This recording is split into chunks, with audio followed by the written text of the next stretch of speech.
Folks, Black Star Network is here.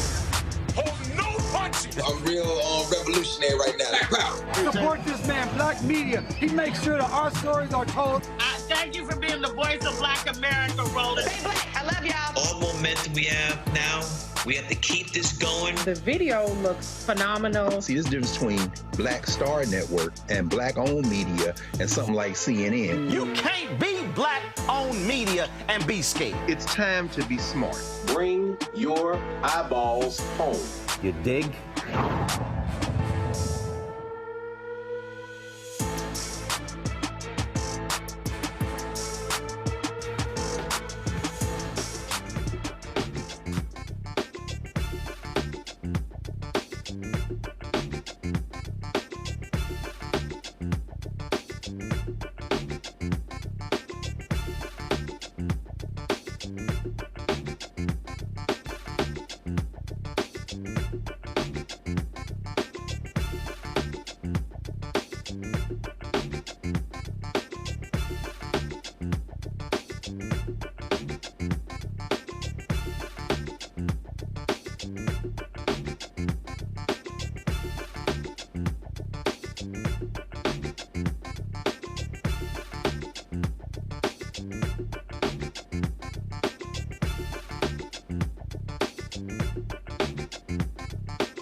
Today's Monday, August 26, 2024, coming up on Roland Martin Unfiltered, streaming live on the Black Star Network.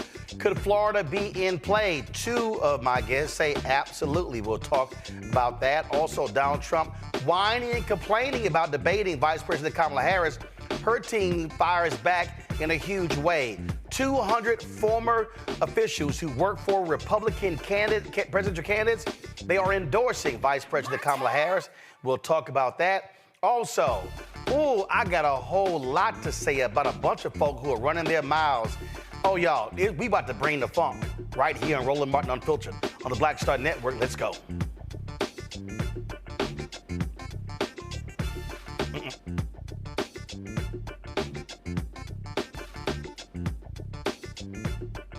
Folks, Black Star Network is here. Hold no punches. I'm real revolutionary right now. Black power. Support this man, black media. He makes... Whatever the piss, he's on it. Whatever it is, he's got the scoop, the fact, the find. And when it breaks, he's right on time and it's rolling. Best believe he's knowing. Putting it down from sports to news to politics. With entertainment just for kicks, he's rolling. It's on go, roll, y'all. It's rolling Martin, rolling with rolling now. He's funk, he's fresh, he's real, the best, you know he's rolling Martin now.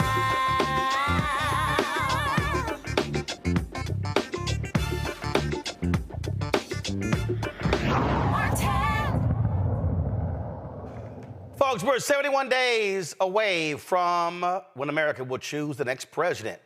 Of course, swing states such as Arizona, Georgia, Michigan, Nevada, North Carolina, Pennsylvania, and Wisconsin, those 7 are what folks are focused on, but the reality is Florida is that one of the states that could be in play. Well, Democratic chair there, Nikki Fried, says don't overlook the Sunshine State, the role they could play in this election.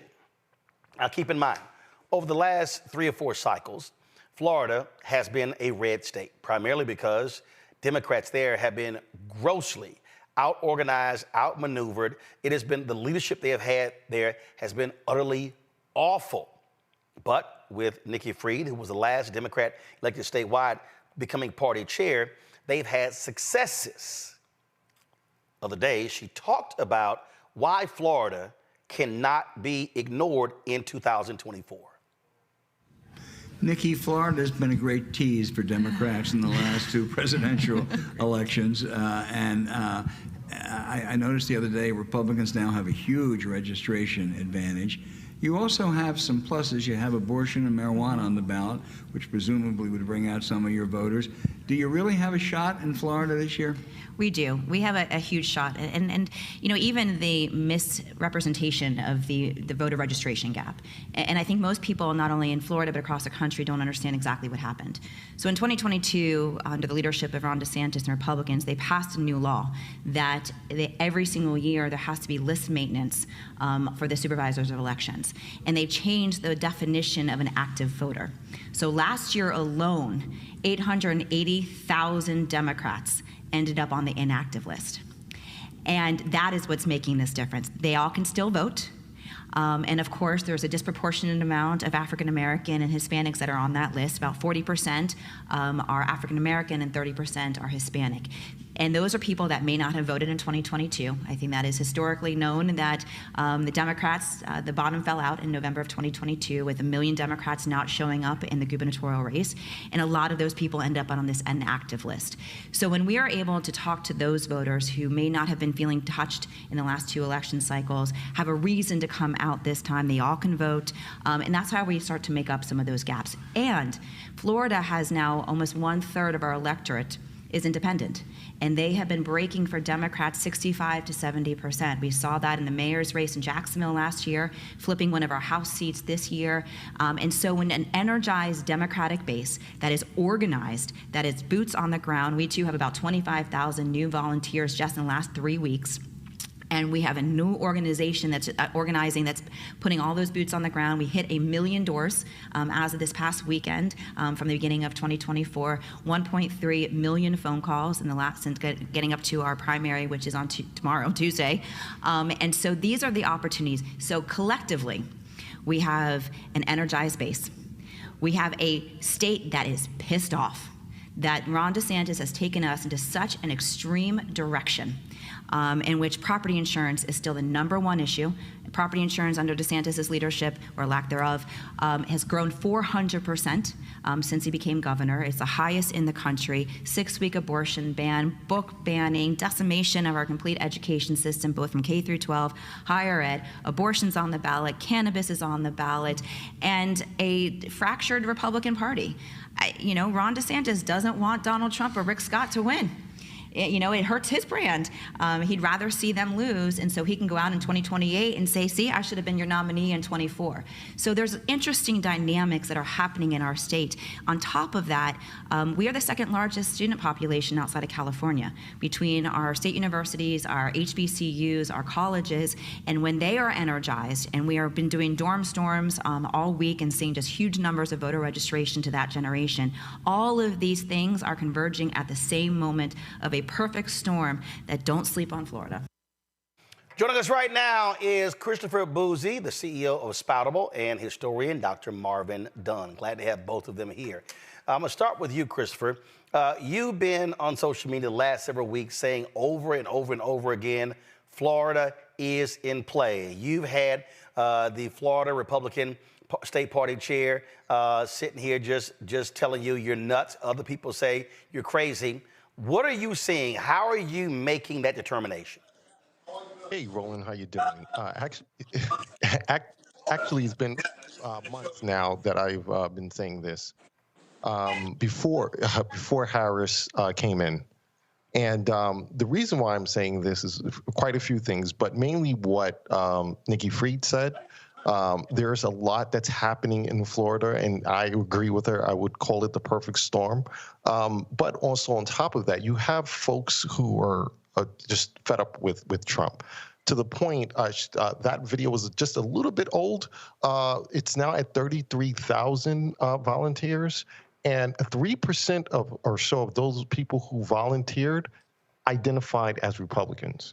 So on top of everything Nikki Fried stated, with cannabis being on the ballot, abortion being on the ballot, women just being pissed off, 3% of Republicans who signed up are now volunteering for VP Harris. And that number is very important because I've been saying for months, I predict that it's going to be roughly 3 to 5-ish% of Republicans who are not going to support Trump this cycle. If Trump loses 3% of his support in Florida, combined with everything Nikki Fried stated in that video, Democrats will win Florida. One of the things, Dr. Marvin Dunn, the Democrats have done, you finally now have a real party. You have folks who have been focused on mobilizing, organizing. I mean, you had party leaders before who couldn't raise money, who had no message. They were all over the place. And over the last year, the work that Fried has done, along with Nikki Barnes and others, I mean, so you now have a workable party. What are you seeing? Because you also tweeted something. It said that 70% of eligible black voters in Florida voted for Biden in 2020. That's correct. 71% of the black vote turned out for Barack Obama. And if that number is even approached, Harris will win Florida. I'm sorry. You said 71% of the black vote in Florida turned out for Obama in 2008. Because okay, got it. Okay, go ahead. That's correct. And when a black person is head of the ticket, black people go to the polls. And when black folks perceive a racial enemy, as Trump is, all the more motivation for blacks to vote. I'm convinced that the black population of Florida will turn out in such numbers that they will elect the next president of the United States, even if Kamala Harris does not step in Florida at all. On that particular point there, Chris, and I have long been saying on this show, on radio and others, that when black people vote our numbers, when we're focused on capacity, we change the game. And I keep saying the threshold is 70% or higher. We saw even in the race with Andrew Gillum versus Ron DeSantis for governor, where in those blue counties they're not voting at 65, 70%.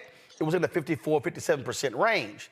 And so what you're looking at is with these volunteers signing up and with what we saw last week, defeating Ron DeSantis candidates for the school board, that you have a perfect storm that's developing where Democrats can be extremely competitive and actually win.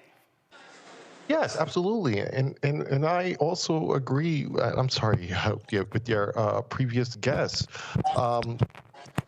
When you one who is black at the top of the ticket, whether it was Obama, whether it was Gillum, black folks, they come out.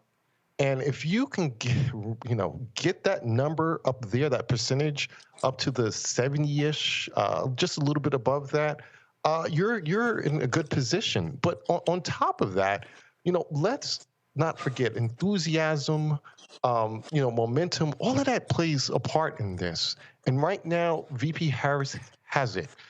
We just saw with the convention, folks are, fired up, and I've been calling it a super spreader event. And I'm not talking about COVID-19.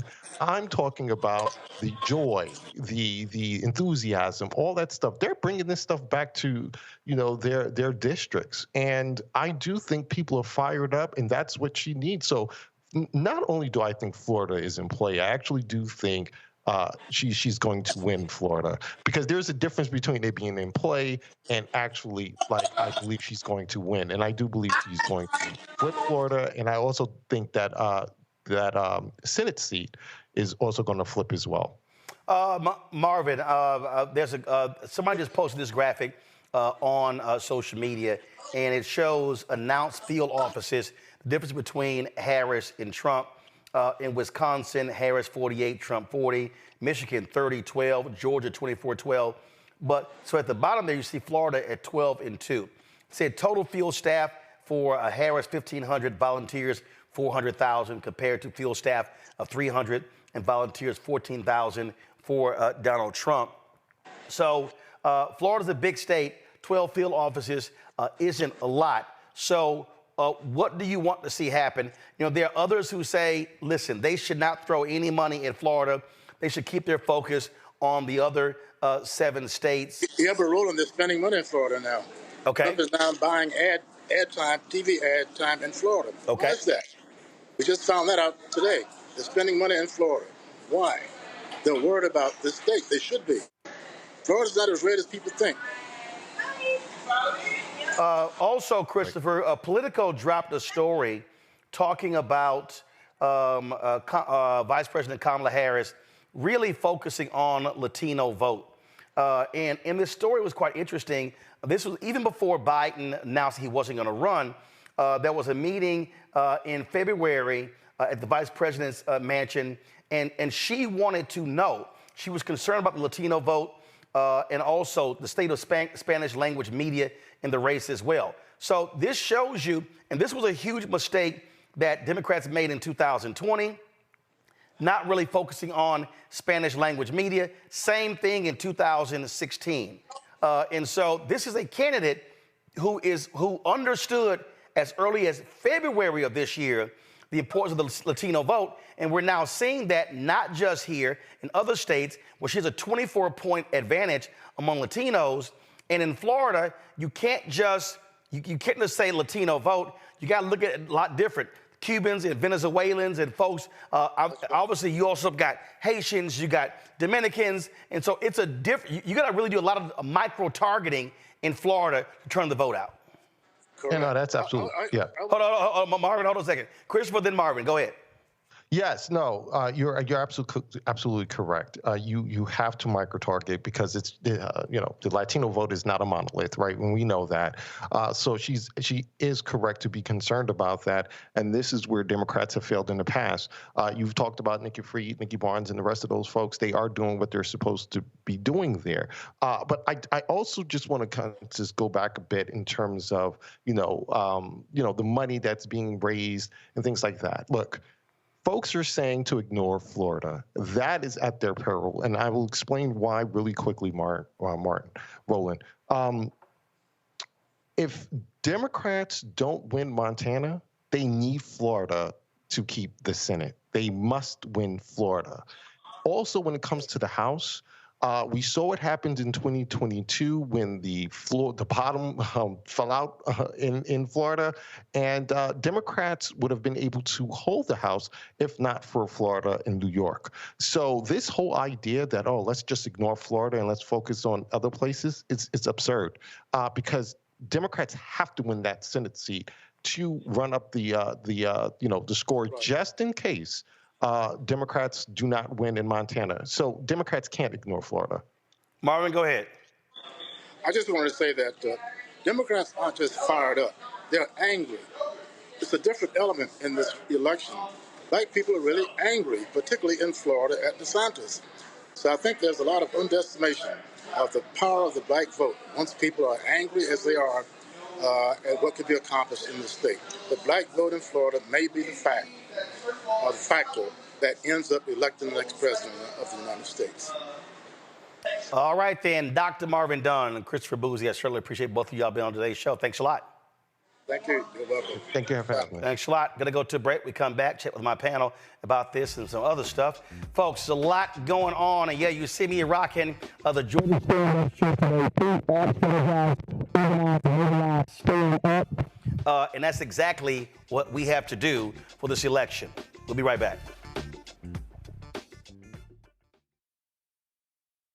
On Get Wealthy with me, Deborah Owens, America's Wealth Coach.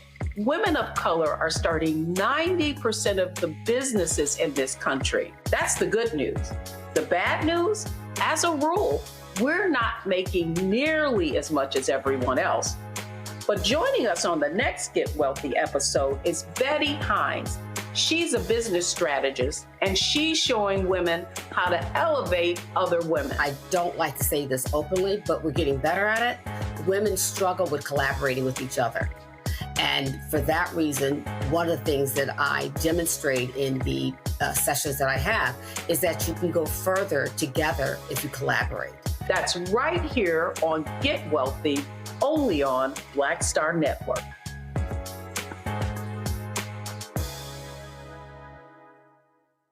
Hey, what's up? It's Sammy Roman. Hey, it's John Murray, the executive producer of the new Sherry Shepherd Talk Show. It's me, Sherry Shepherd, and you know what you're watching, Roland Martin Unfiltered. All right, folks, my panel, Dr. Julianne Malveaux, President Emerita, Bennett College, also economist and author, joining us out of D.C. Derek Jackson, Georgia State Representative out of Atlanta. Joy Cheney, founder of Joy Strategies out of D.C. The thing here, Joy, I'll start with you. And again, Florida has been written off, frankly, because it's been grossly mismanaged by Democrats in that state. You finally have a competent leader in Nikki Fried, and you're seeing the results of real leadership. And as this shirt says, they are organizing, they're mobilizing, they're strategizing, and that's why Florida looks a lot different in 2024. No, it does. And, I think the other reason is we've lost. And sometimes when you've lost a couple of times, you start to get down on the state. And we've lost in times where we thought we were going to do a lot better. So there are real concerns about Florida. I know that some were still concerned about the turnout from last Tuesday. So the Florida Democratic Party definitely has something to prove. But I think what is clear when you look at where they're putting their money, the campaign, the Harris-Walz campaign is putting their money, is they're saying, look, we're going to have more than what we need. And we're going to make a play for Florida. DeSantis is much weaker than we thought he was going to be. If folks remember, we thought we could have had a DeSantis ticket in the Republican Party. That did not happen. He is now sulking and licking his wounds in Florida, and he's at odds with Donald Trump. But we cannot overlook that there are a lot of nice Republicans in Florida who won't tell people that they're supporting Donald Trump because they know that that's not a nice thing to do. But they are actually going to vote for him. So we have to do, in order for us to win Florida, we would have to go well beyond what any poll says. So whatever you see, we need to be 6 points beyond that at least. So that I'm not saying it's not possible. We got to try. In fact, for the future, we have to try. But it's going to be a tough uphill battle. Well, here's the deal here, Derek. At the end of the day, go to my iPad. If you look at the map, here's the reality. Florida has 30 electoral college votes. You see that here at the bottom. If you look at North Carolina, 16, Virginia, 13, Pennsylvania, 19. When you look at Wisconsin, 10, Michigan, 15. When you look at Colorado, you look at over here, Arizona, 11, Nevada, 6. Bottom line is this, you win Florida, hell, you don't need Wisconsin and Pennsylvania. Wisconsin and Pennsylvania is 29 electoral college votes. Wisconsin, let's say Wisconsin and Michigan, that's 25 electoral college votes. And so what you're hearing here is, bottom line is, you put Florida back in play, it absolutely changes the map for Vice President Kamala Harris, Governor Tim Walz, and Democrats.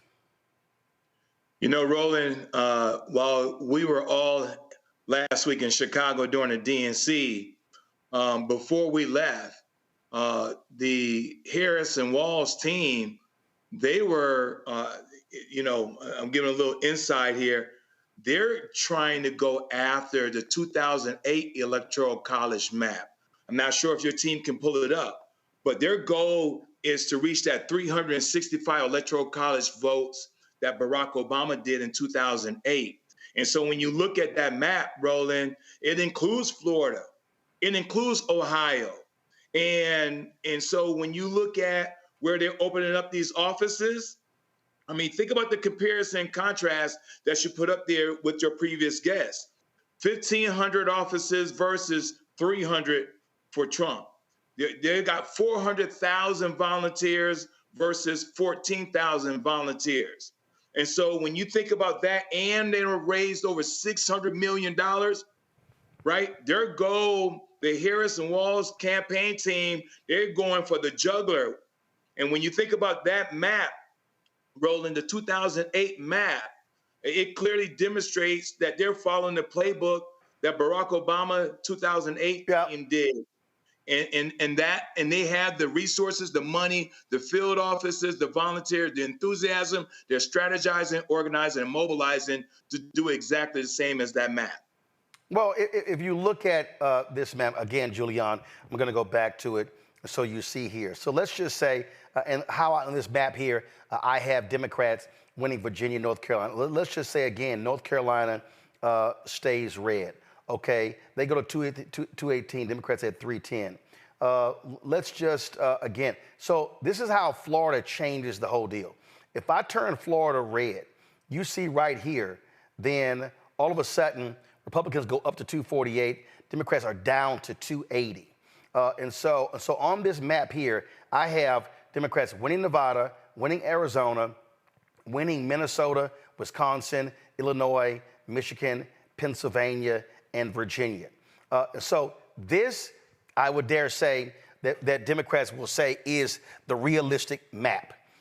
Because, again, as you see, Republicans winning Ohio, only difference is that one delegate in Nebraska, that one delegate would go to them. So really, you would pick up one there. And so this is sort of how they're thinking. And again, when you start looking at why states matter, if I take Arizona and I make Arizona red, all of a sudden they're at 269. And then that one delegate that's in Nebraska, that puts them at 270. And so that's really how they're thinking. But, Julian, when you're looking at with the Latino vote, which is also critical, again, that's why Arizona changes. And so, and again, so some people say it's wishful thinking, but I really think when you look at the momentum, you look at how they're moving, I think they could feel good about Florida.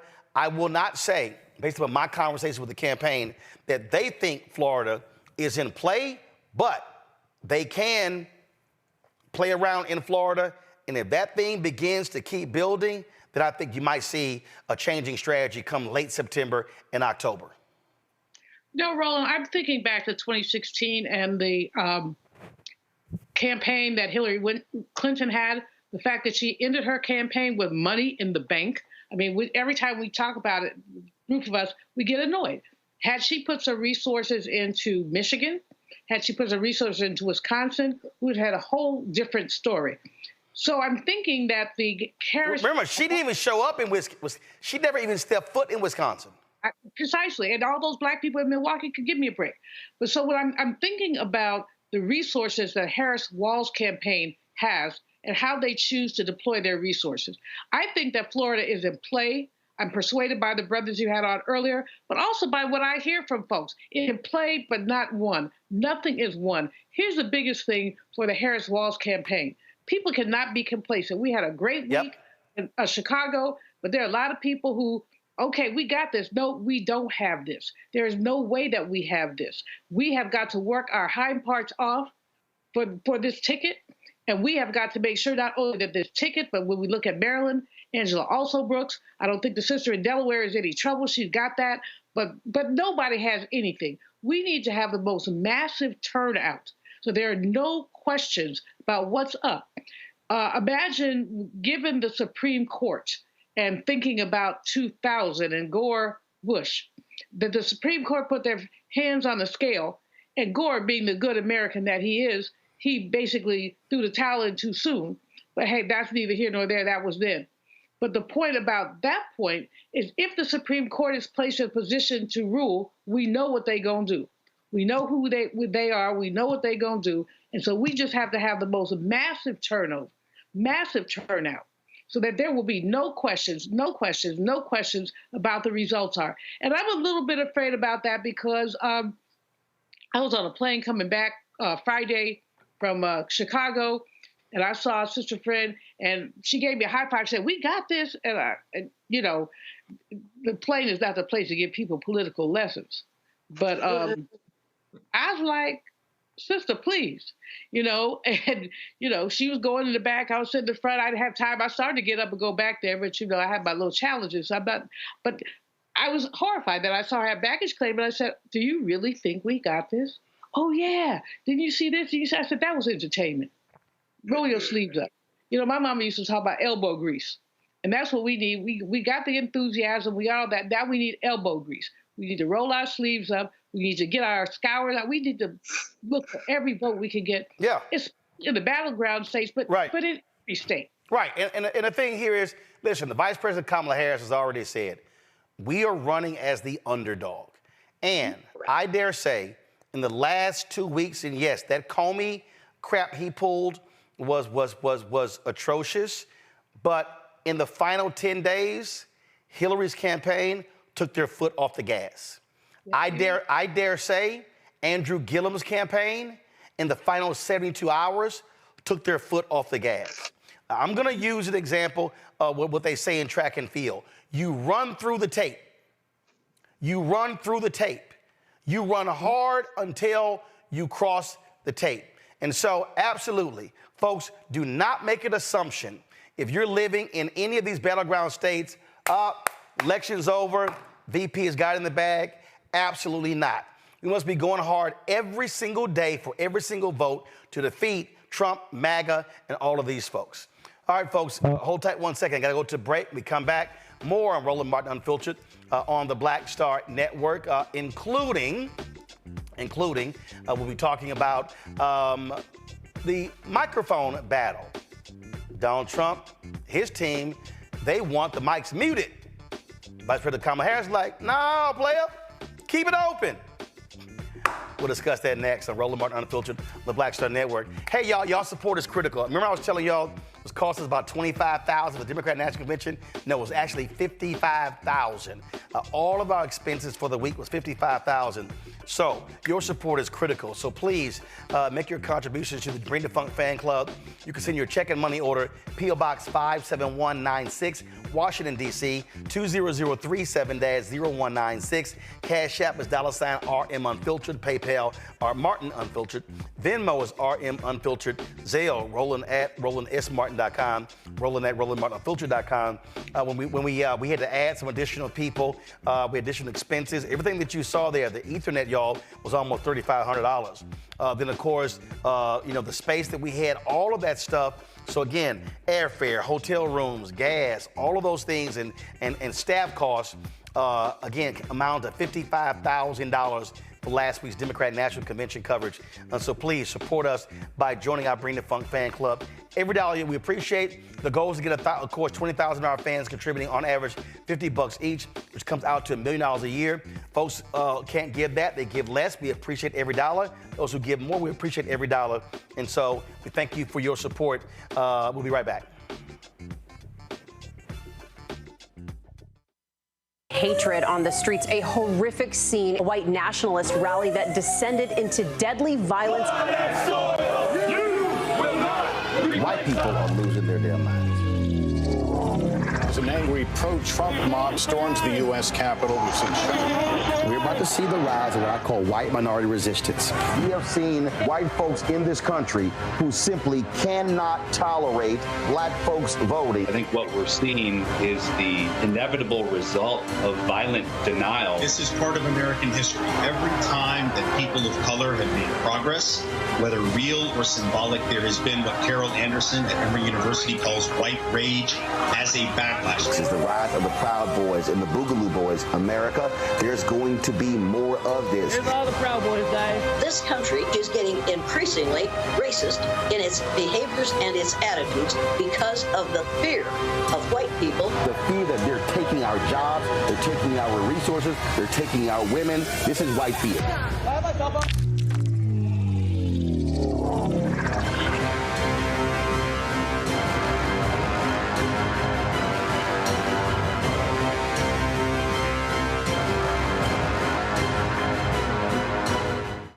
Hey, what's up, y'all? I'm Devon Frank. I'm Dr. Robin B., pharmacist and fitness coach, and you're watching Roland Martin Unfiltered.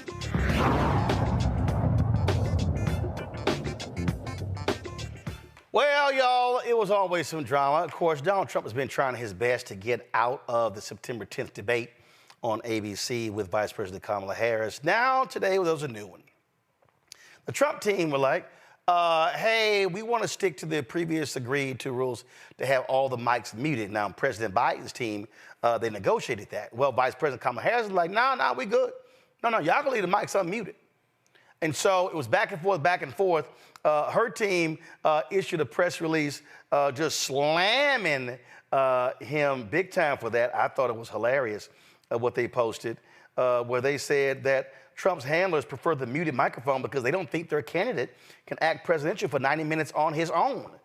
We suspect Trump's team has not even been told their boss about this dispute because it would be too embarrassing to admit they don't think he can handle himself against Vice President Harris without the benefit of a mute button. The Vice President is ready to deal with Trump's constant lies and interruptions in real time. Trump should stop hiding behind the mute button.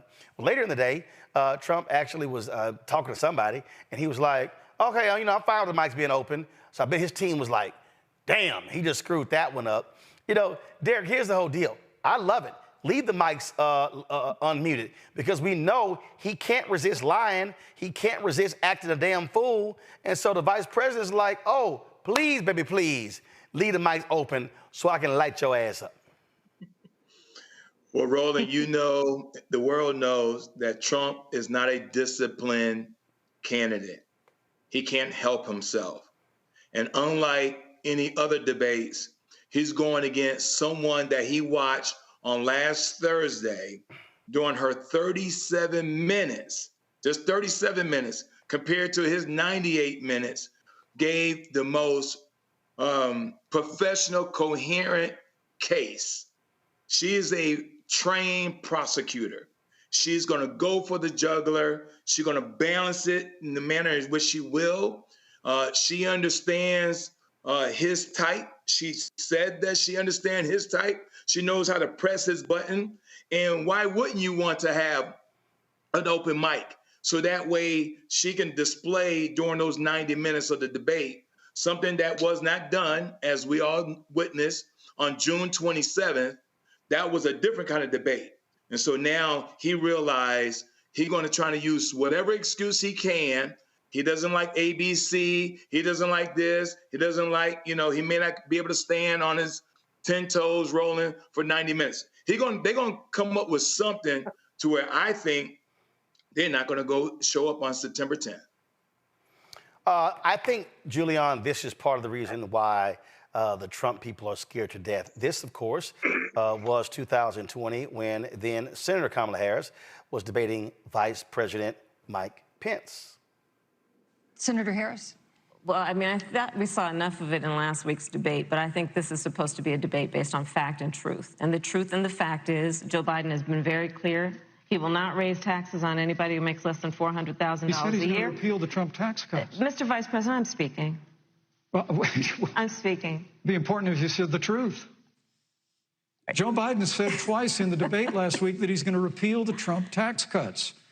That was tax cuts that gave the average working family $2,000 in a tax break every single year. Senator, that is that's the math. absolutely not true. That Is he tax only bill, cutting? Is he only going to repeal part of the Trump tax cuts? If you don't mind letting me finish, we can then have a conversation, okay? Please. Okay. Joe Biden will not raise taxes on anyone who makes less than $400,000 a year. He has been very clear about that. Joe Biden will not end fracking. He has been very clear about that. Joe Biden is the one who, during the Great Recession, was responsible for the Recovery Act that brought America back. And now the Trump-Pence administration wants to take credit when they rode the coattails of Joe Biden's success for the economy that they had at the beginning of their term. Of course, now the economy is a complete disaster. But Joe Biden, on the one hand, did that. On the other hand, you have Donald Trump, who has reigned over a recession that is being compared to the Great Depression. On the one hand, you have Joe Biden, who was responsible with President Barack Obama for the Affordable Care Act, which brought health care to over 20 million Americans and protected people with pre-existing conditions. And what it also did is it saved those families who otherwise were going bankrupt because of hospital bills they could not afford. On the other hand, you have Donald Trump, who's in court right now, trying to get rid of the Affordable Care Act, which means that you will lose protections if you have pre-existing conditions. And this is very important, Susan. Yes, and it's important. We need to give Vice President. I'd just like to, he interrupted me, and I'd like to just finish, please. If you have a pre-existing condition, heart disease, diabetes, breast cancer, they're coming for you. If you love someone who has a pre-existing condition, they're coming for you. If you are under the age of 26 on your parents' coverage, they're coming for you. Senator Harris. I think right there, Julian, the Trump people are like, Lord, we do not want that to happen.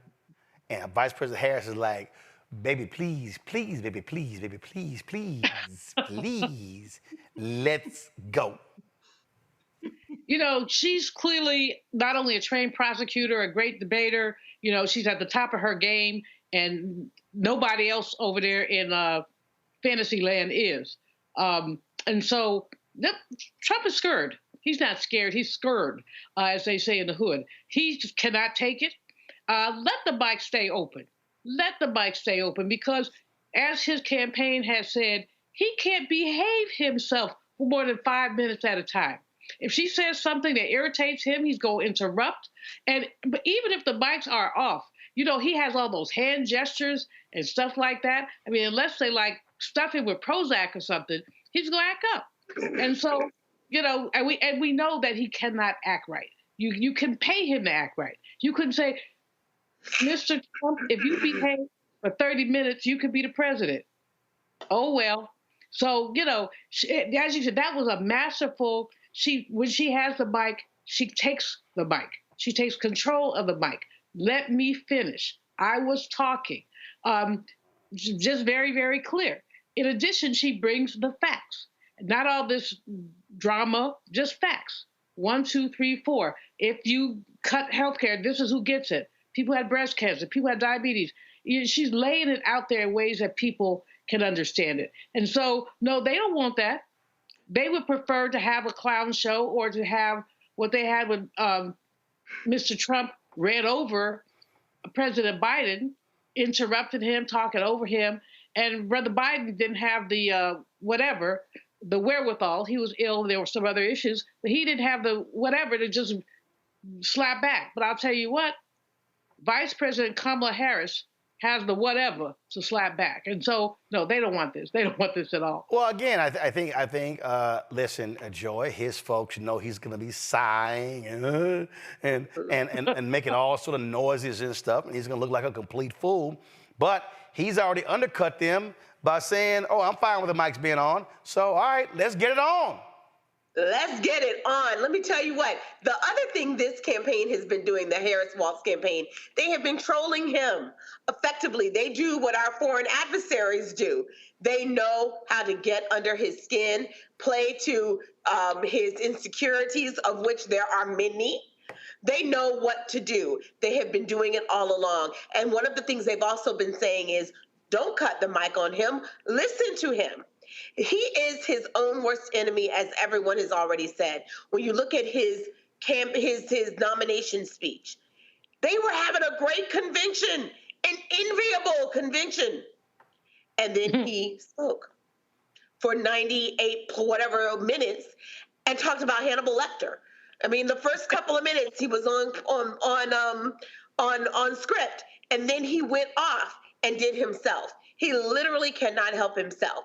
When he went to the Black journalist, he literally cannot help himself, and they know how to respond to it. So they have learned all the lessons that other people have made mistakes on.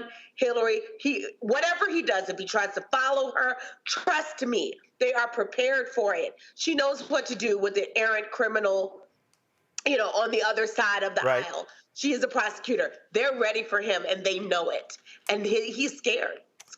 I love a lot of the ads that have been dropping that they are ready to hit these fools with. So y'all go ahead and roll the first one. All right, I sent y'all didn't pull the videos. All right, so I know Lincoln Project had one, and a couple other people had some videos. Did we pull those? All right. So let's do this here. I'm going to take a break. I'm going to come back. I'm going to play those for you. Then we're going to talk about this conservative group literally trying to use the Dred Scott decision to keep the VP off the ballot. Do these racist white folks know about the Dred Scott decision? Okay, we'll be back in a moment. Next on A Balanced Life, we're talking everything from prayer to exercise to positive affirmations and everything that's needed to keep you strong and along your way. That's on a next A Balanced Life with me, Dr. Jackie, on Black Star Network. Next on The Black Table with me, Greg Carr. We featured the brand new work of Professor Angie Porter, which, simply put, is a revolutionary reframing of the African experience in this country. It's the one legal article everyone, and I mean everyone, should read. Professor Porter and Dr. Valencia Watkins, our legal roundtable team, join us to explore the paper that I guarantee is going to prompt a major aha moment in our culture. You crystallize it by saying, who are we to other people? Who are African people to others? Governance is our thing. Who are we to each other? The structures we create for ourselves, how we order the universe as African people. That's next on The Black Table, here on the Black Star Network.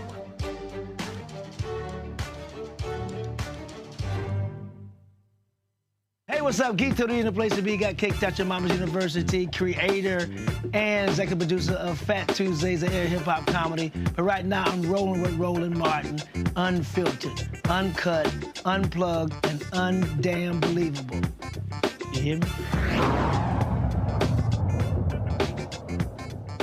All right, folks, there are a lot of social videos that have been produced that I think are pretty damn good. Here is one of them dropped moments ago for the Lincoln Project. Last week in Chicago, Kamala Harris promised us a bold vision for America, a better, stronger nation. It was more than a speech. It was a reminder of what's at stake, a reminder of what we almost lost when Donald Trump was president, a reminder that we can have pride in our country, in our shared heritage, in the work Americans have done these last 4 years, and in the work that's yet to come. That America still has leaders ready to step up, continue to rebuild, and make a strong and prosperous nation, ready to secure our borders, protect our rights, and defend democracy both at home and abroad. To help America's middle class get ahead, give young people a financial future so they can raise families, purchase homes, and build legacies that will take the next generation forward. It was a reminder of what's on the line, what it costs to get here, and how Kamala Harris will lead us forward and never go back. Kamala Harris for our future. Kamala Harris for our kids. Kamala Harris for America. Kamala Harris for president. Damn, Derek, that's a good ad. Man, that thing is not only... I give it to the Republicans with the Lincoln Project. They know how to do some damn ads. Well, because Roland, I mean, they understand that what we witnessed, not just last Thursday, but all last week, there was style and there was substance. But I also would like to recommend that I call it the PPE. Roland, they talked about the people, they talked about policy, and they talked about the economy. And they all culminized during her 37-minute speech, where she talked about foreign policy, domestic policy. She talked about people, the middle class, trying to build up and the middle out. She talked about policy. I mean, she got, granular down to the detail. Right. And then she talked about as a commander-in-chief. So she displayed the presidential side, Roland, and the commander-in-chief, and that these commercials were able to use, or they have something that they can use in these commercials. Right. Julian, check this one out. The numbers are in, Donald. Kamala Harris is a star, a real star. Her TV ratings bigger than yours by a lot. Her polls rising. Yours, limp. She's winning, Donald. She's better than you on TV, smarter, more charisma, a better speaker, more patriotic, more American, stronger. Even Fox News is hanging up on your crazy calls. Mr. President, thank you so very much, sir. You've lost it, Donald, and you're about to lose everything. I think, Julian, they are running that ad on the TV stations where Mar-a-Lago is. I love it. I love it. I love it. The Lincoln Project, formerly serious Republicans, basically looked at the facts and said, oh, hell no. We do not want that fool back in public office. We do not even know what he's going to say over a 30-minute period. And so we've got to move on. What's bothering me right now, Roland, though, more than anything, is these detractors. There's a guy, Patrick Healy of the New York Times. He wrote a piece saying, joy is not a platform. Well, we have joy and platform. We have them both. But you've got all these little naysayers talking about, well, she has to give us more specifics. If you listen to those 37 minutes, you got specifics. You got $6,000 to go to parents of new families, new children. We got child tax credit, which has lifted so many young people, children out of poverty. We got that. I mean, we got the housing assistance. We've had a major housing problem in this country for the past really decade, as we see the housing shortage, and as the tax code that the Orange Man put in made it possible for corporations to buy individual houses and then basically take them off the market and jack them up. You got housing. I mean, you got education. You got, and I loved it that she code switches so well that while she smiles, and there's nothing wrong with smiling, but when she started talking about foreign policy, you saw the sternness in her. You saw that she was not playing. And so these folks who want to talk about, well, we need more specifics, well, then wait your behind up. You will get some more specifics because they've been putting specifics out there every single day. And so it's like I had to go into my thesaurus, Roland, to figure out what is the opposite of joy. Is it misery? And so do we want a campaign or people who wallow in misery, in wretchedness? That's what the opposite of joy is. And that's what those folks are peddling. Have you ever seen that man smile? You know what I'm talking about, the Orange Man. Have you ever seen his teeth in anything but a clench? I mean, have you ever seen, so seriously, this is worrying them. Yeah. But we need to be like Michelle says, she's going to get hit by slurs and lies. And that, you mentioned that Dred Scott nonsense. Yeah, well, actually, no, hold on. I'm going to get to that in a second. So just hold on. Let me go here. First of all, Trump, he's been doing all his different interviews, talking to different people. And then he was complaining about, of course, General John Kelly, who actually confirmed his losers and suckers comments about those in the media. And so here's this fool actually confirming that he confirmed it. Listen. But they make up stories. And then one guy who's a very sort of a low-life guy, he is a low-life, they got one confirmation, and 26 people said it never happened. But the one confirmation was a guy that I fired, a terrible, stupid person, actually, that couldn't do the job well. And I fired him. And he sort of confirmed it. I don't know how he confirmed it, but he did. And it's a totally false story. Nobody could say Nobody would say that. And I would say this to military people. I'm the president of the United States. I say suckers and losers. They gave their life. And it's just a disgraceful story, Sean. And all I do is deny it. And I found so here's the thing here, Joy. So he's trashing. Let's remind people. Retired General John Kelly was his chosen head of Homeland Security. Retired General John Kelly became his chief of staff. John Kelly is a 4-star general. He's like, well, I don't know how he confirmed it, because you were saying it to him. Yeah. And so he actually thinks he's looking good by trashing generals who disagree with him. And I'm laughing because the guys at Vote Vets, they posted this I thought was pretty interesting. This was a great graphic, and it said, days since Trump insulted our troops. 0. That's right. Go ahead, Joy. 0 days. And look, there's something else not to forget about John Kelly. He's also a Gold Star family. He lost his child, so who was serving. So I just think that it's distasteful for him to continue to disparage this war hero, even though I didn't agree with him on all of his policy. Found him to be very disrespectful on a number of issues. There's no doubt that this is someone who loves America and who is a war hero and who is competent. He is not an idiot. All these things that Donald Trump says. He confirmed it because that's what was being said to him. It's true. Let's move on. We know who Donald Trump is. It's not just what he said behind closed doors.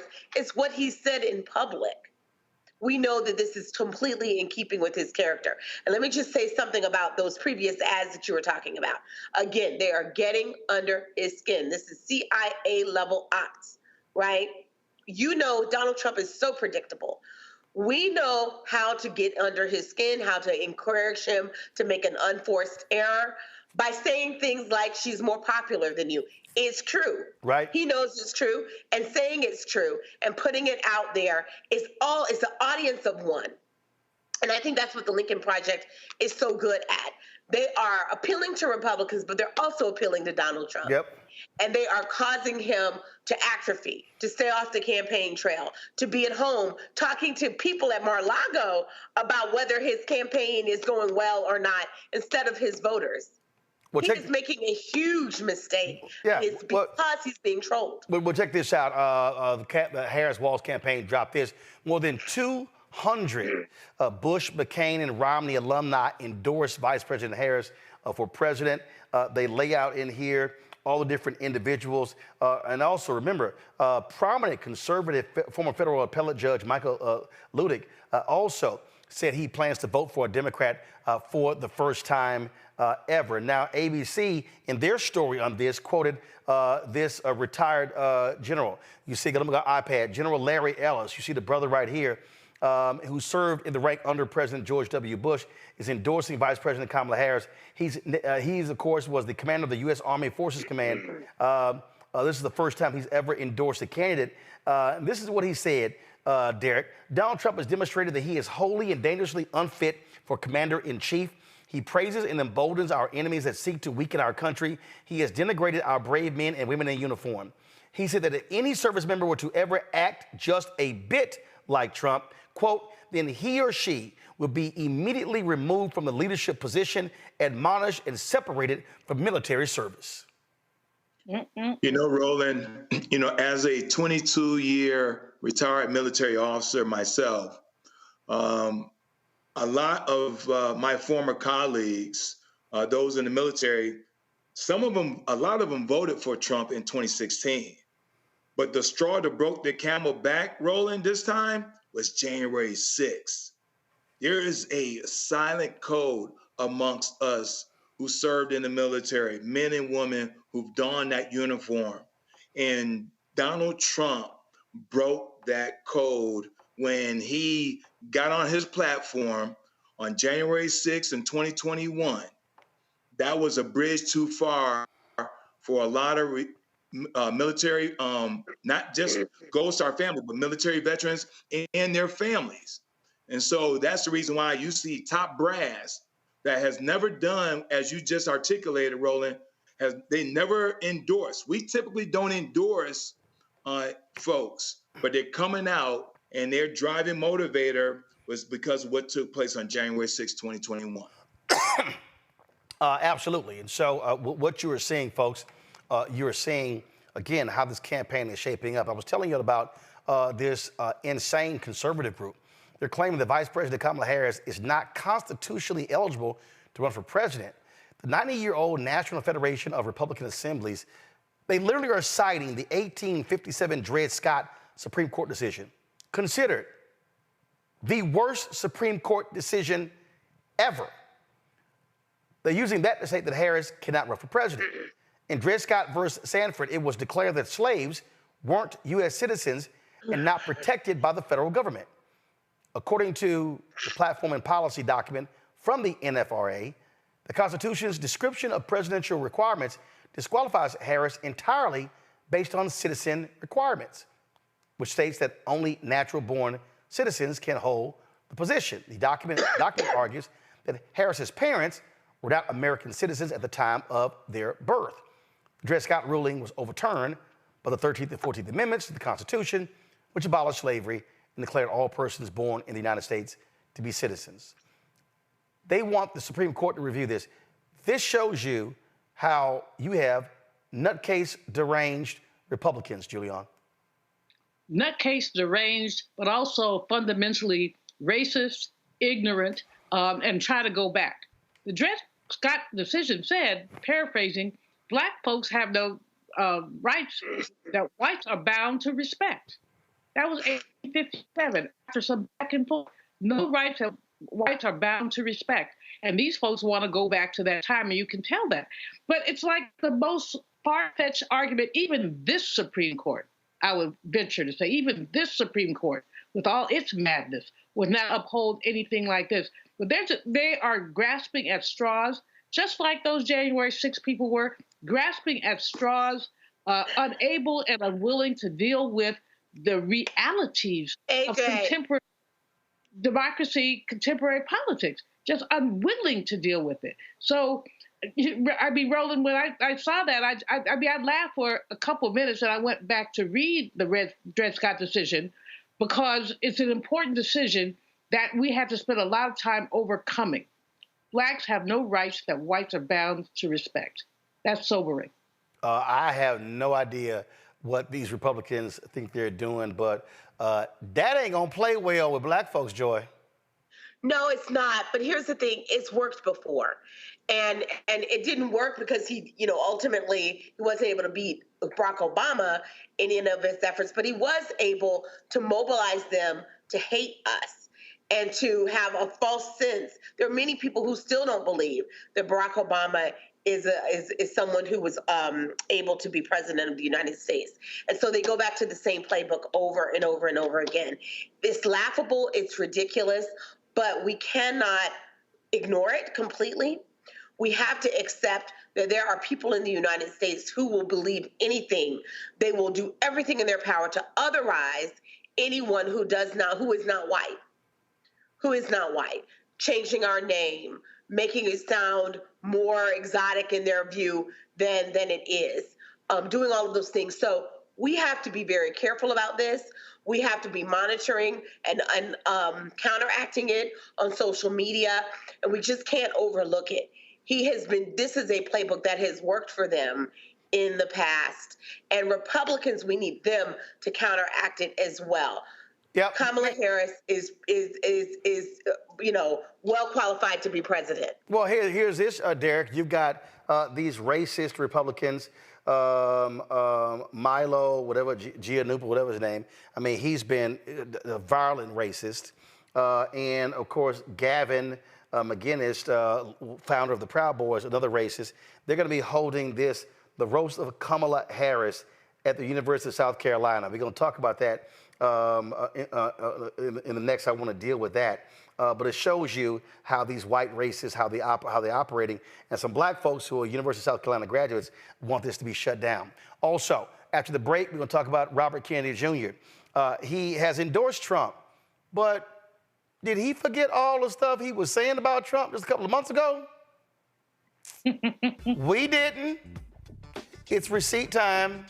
And the head coach of Auburn University basketball team, Bruce Pearl, attacks wokeness and calls Vice President Kamala Harris a socialist. Black parents, don't send y'all kids to play basketball at Auburn. I got something to say about that.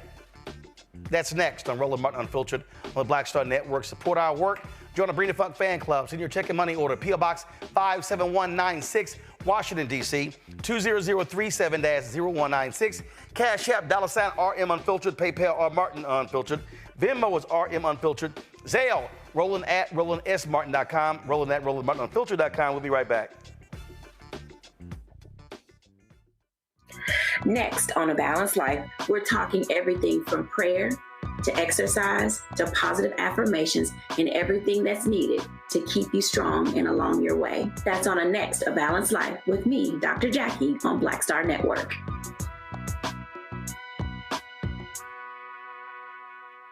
Next on Get Wealthy with me, Deborah Owens, America's Wealth Coach. Women of color are starting 90% of the businesses in this country. That's the good news. The bad news, as a rule, we're not making nearly as much as everyone else. But joining us on the next Get Wealthy episode is Betty Hines. She's a business strategist, and she's showing women how to elevate other women. I don't like to say this openly, but we're getting better at it. Women struggle with collaborating with each other. And for that reason, one of the things that I demonstrate in the sessions that I have is that you can go further together if you collaborate. That's right here on Get Wealthy, only on Black Star Network.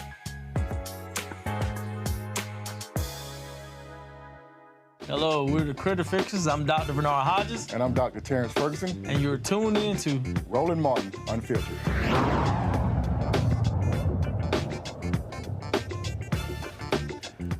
All right, folks, Robert Kennedy Jr. withdrew his name from some ballots in the country. On Fox News Sunday, he told anchor Shannon Bream, talked to him about his support for Donald Trump. And now former candidate said he will remove his name from ballots on states Harris needs to win to secure 270 electoral college votes in November, but he'll keep him on in swing states.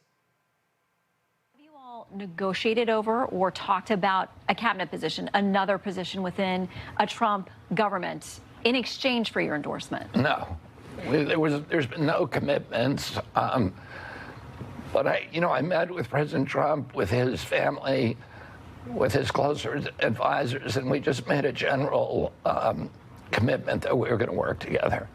What about the states where you're trying to get off of a number of swing state ballots to say, I'm going to stay on a number of state ballots, but in these swing states, I'm going to try to withdraw myself and ask my supporters, or at least you're telling them, think about supporting President Trump. Did you negotiate over which states you would try to withdraw from? Yeah, I mean, we all knew which states they were. There basically is 10 swing states where my presence in the race would have helped Vice President Harris and would have harmed President Trump. So I'm going to get off the ballot in those states, and then we're going to stay on the ballot in 30 states. And, I'm encouraging people to vote for me in those states. Those are states where the votes, they're either all red or all blue states, where their votes are not going to change the outcome of the race. But in the states where I would have been a spoiler, I'm going to get out.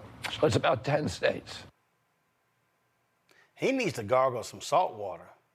Okay, now, he appeared at a rally in Arizona with Trump on Friday. Oh, how Trump is great, Trump is wonderful. Really? Did you say this about Trump? Unfortunately, Donald Trump was wrong. He knew not to shut down our businesses. He knew about lockdowns. He knew about ivermectin, hydroxychloroquine, and his own bureaucrats told him to shut up, and he unfortunately did what he was told. And that's, why he doesn't deserve another chance. And you may defend him on that, but... No, I don't defend him on the vaccine or any of it. It became a country that I didn't recognize, and no one was willing to stop it.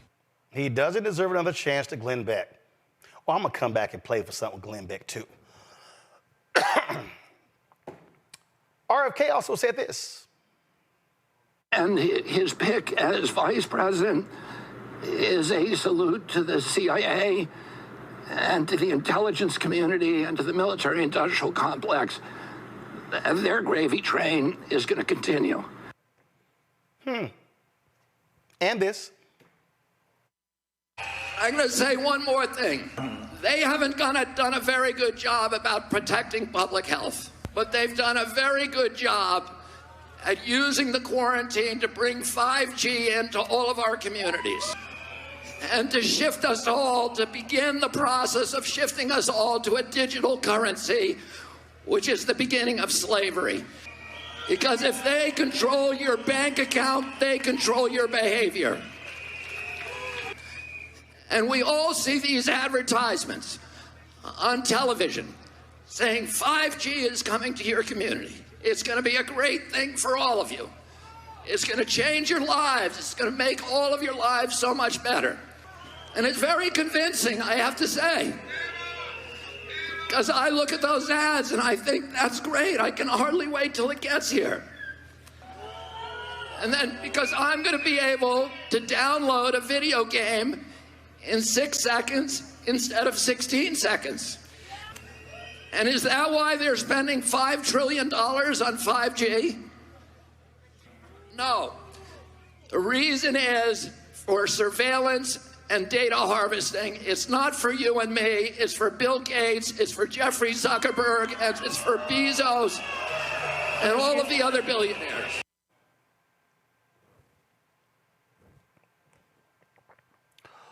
What the hell was that fool saying? Now, Fox News now loves Robert Kennedy Jr. But there was a time when they didn't. RFK Jr. supports a national federal smart grid that would control how long we can keep the lights on in our homes, how long we can keep the water on. That is communism, not capitalism. President Trump opposes that, and I think the American people do. Oh, who was that talking? Oh, that was Trump's press secretary. But now they love him. Oh, we're not done. Here's more of crazy, deranged Robert F. Kennedy Jr. And his belief was that the HIV epidemic was not being caused, or the AIDS epidemic was not being caused by HIV. It was being caused by toxics, particularly toxics that gay men were exposing themselves to in this kind of party lifestyle. And particularly amyl nitrate or poppers were probably the most clear culprit in the epidemic of Kaposi sarcoma, which was the first signal of the AIDS issue. And I don't know whether you have he believes that HIV does not cause AIDS, that it's all caused by toxics. And I don't know if you adopt that kind of orthodoxy, but I know I'd love to hear your opinions on that. But also, I know that's consistent with a lot of things that you talk about, that the real problem is offensive insults in the environment that are empowering viruses to do damage to us that normally would be benign. If we had a healthy ecosystem inside and outside, polio wouldn't exist, and HIV wouldn't exist, and TB, and all of these other that have these kind of environmental connections. But see, this is no shock when folks actually are speaking sanely and then they turn around to kiss Donald Trump's ass. Here's Trump's own vice president, J.D. Vance, talking about him before the Trump voodoo doll got to him. I didn't vote for Trump. I'm never a Trump guy.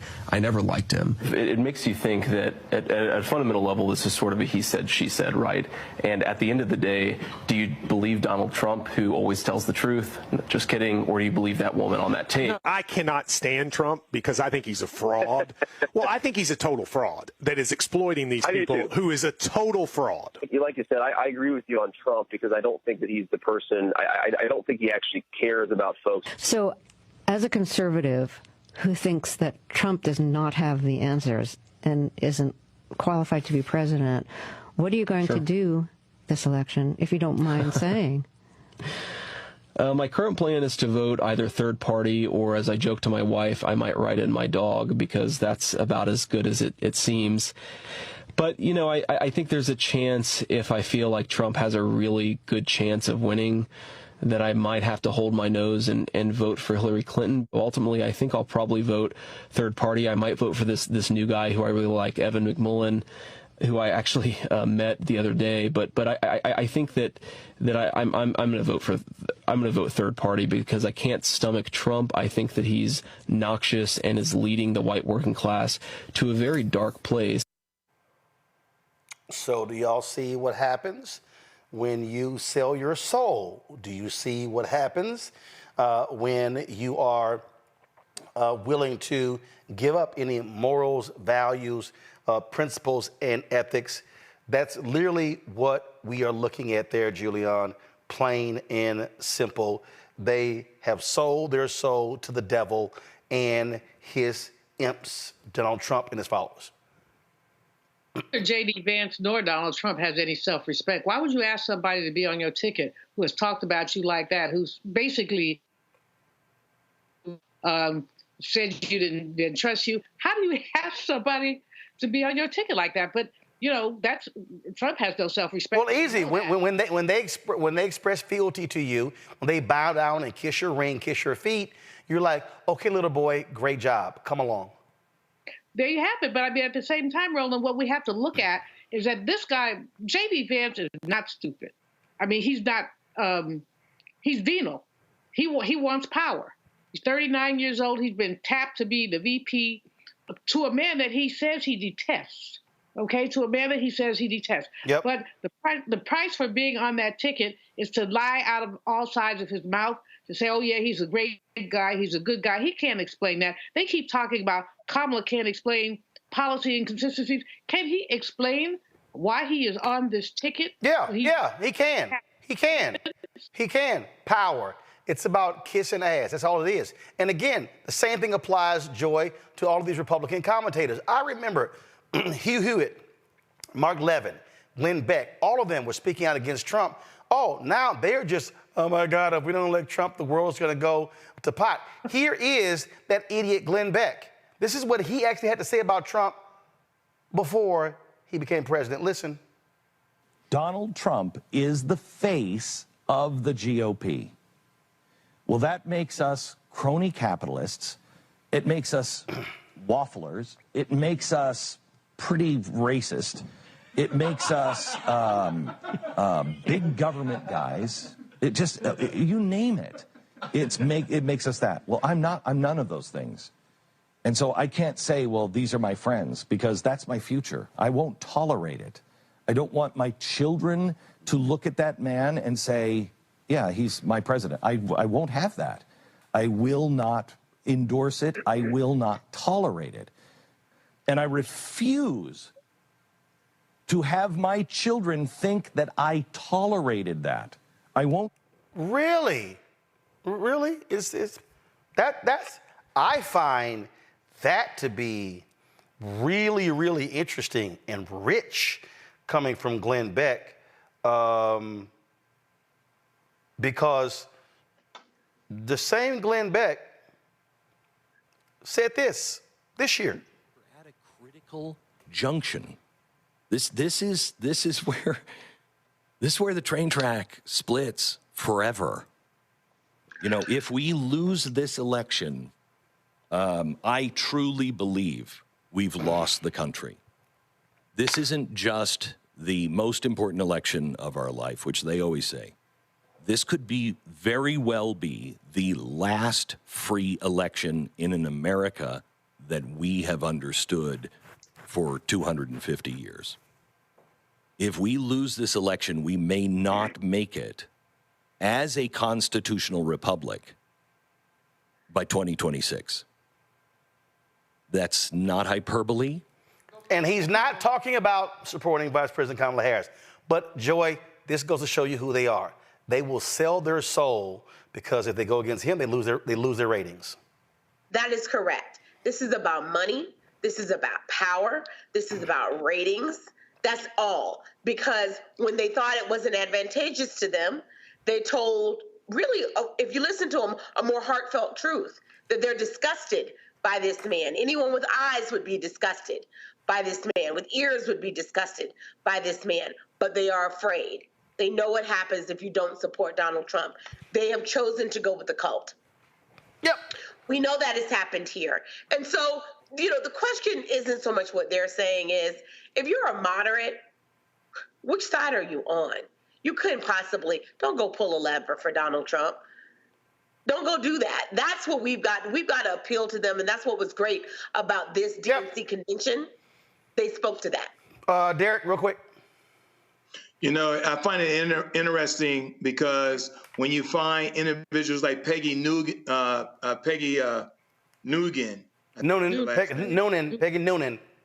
Yeah, Peggy Noonan. She goes, well, the Democrats stole family values and patriotism and all that. No, what you all did not hold Donald Trump accountable. And when you got folks like her, you got folks like, as you stated, Roland, Glenn Beck. I mean, heck, our governor right here in Georgia, Brian Kemp. I mean, Donald Trump about the man's wife.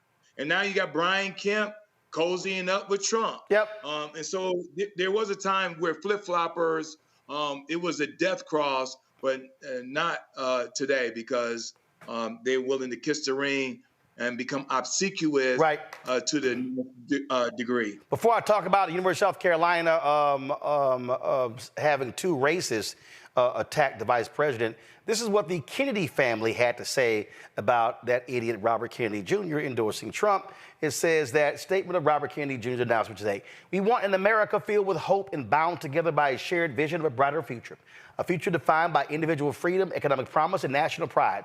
We believe in the Harris and Walls. Our brother Bobby's decision to endorse Trump today is a betrayal of the values that our father and our family hold most dear. It is a sad ending to a sad story." Signed by Kathleen Kennedy Townsend, former, of course, governor of Maryland, Courtney Kennedy, Kerry Kennedy, Chris Kennedy, and Rory Kennedy. And Kerry Kennedy and others have vowed to campaign for Vice President Kamala Harris, Governor Tim Walz. I told you earlier about what the racists are doing in South Carolina. A student organization is bringing them in for this Uncensored America. They're hosting a comedy roast where two of the speakers are white supremacists. The subject of this roast is, of course, Democratic nominee Vice President Kamala Harris. It lists Gavin McInnes, the founder of the white supremacist group, the Proud Boys, as one of the speakers. It also listens this other fool, Milo, I never can pronounce his last name, but he's also a violent racist and just absolutely nuts. Courtney McLean is a 2023 graduate of University of South Carolina, also executive chair of the South Carolina NAACP Young Adult Committee. She joins us now. She created a change.org petition to stop the event from happening. Glad to have you here. What has been the response thus far of this shameful, despicable, and frankly, gross planned roast, Courtney? Yes. So, of course, plenty of students, alumni, donors, and community members are very outraged at what is going on. Students are hoping that they can take some direct action on campus, but some of them are feeling afraid to do so due to previous actions taken by the university last summer when students decided to speak out. So as of right now, we are trying to make sure that students feel comfortable on campus, as well as making sure to maintain the pressure on President Emeritus and the Board of Trustees to get this event removed off campus. It sort of reminds me of when the racist, I forgot that fool name, he came to Texas A&M University, and Richard Spencer. And this is what these fools do. And then what they do is they want to blow this thing up, make it huge, and they get people outraged. Then it gets canceled to say, oh, see, there's no free speech in America. This is cancel culture. That's always their aim. Yes. Yes, that's exactly what they're doing. Currently online, both the student organization and the speakers are harassing people using slurs, sexism, racism, and they even attacked one of our notable alumni, Bakari Sellers, with a homophobic slur. I have gotten some things directed to me from Milo and the student organization as well. So what they're really going to do is really troll people, get them to engage with them, really use rage bait, I would say, and really just trying to make this so much more chaotic and really hiding behind the use of free speech in order to spread hate on this campus. Well, and look, that's their goal, and they want to do this, and so, and they have no problem appealing to the racist in the Republican Party. That's what their goal is, because that's how they built their names. That's how they make their money. Yes, I think the biggest disappointing thing is seeing the university say that this type of organization and these types of speakers are allowed to have a freedom of speech on campus. And it is sad to say that our university is really indirectly endorsing this event, because not only are you allowing them to use the facilities, which is one of the nicest facilities on our campus, but you are allowing them to bring people who have a history of violence, of sexism, of homophobia, of racism, and creating a toxic environment for these students. And those of us who are wanting to speak out, wanting to demonstrate, we are really kind of pushed over to the side and told that don't really matter. All of the emails that people have been sending, now the university has an automated response. So when you send an email, you're not even speaking directly to a representative anymore. They are directly sending you an automated response. And I've gotten about 4 different of those emails from people sending me the response that they got, and they were all identical. Well, in fact, this is Milo targeting you. Introducing Miss Courtney McLean. So he posted this video here of, and I haven't played the video. And then, of course, when you click it, you see the comments underneath here. And then you see folks attacking you. You see folks dogging you. But that's what these folks do. I mean, it's all about trashing. It's all about bringing their racist points of view to the table. That's exactly what their goal is. And so, and again, that's what's going on here. Mm-hmm. Yes, and the biggest thing with the petition, so originally we really just wanted 1,000 signatures, but thankfully we have surpassed that number, and we continue to get an outpouring of support from alumni, from donors, from media, and really wanting to amplify what we have going on at the university, because this is not a singular incident. This is an occurrence with a larger problem that the university has.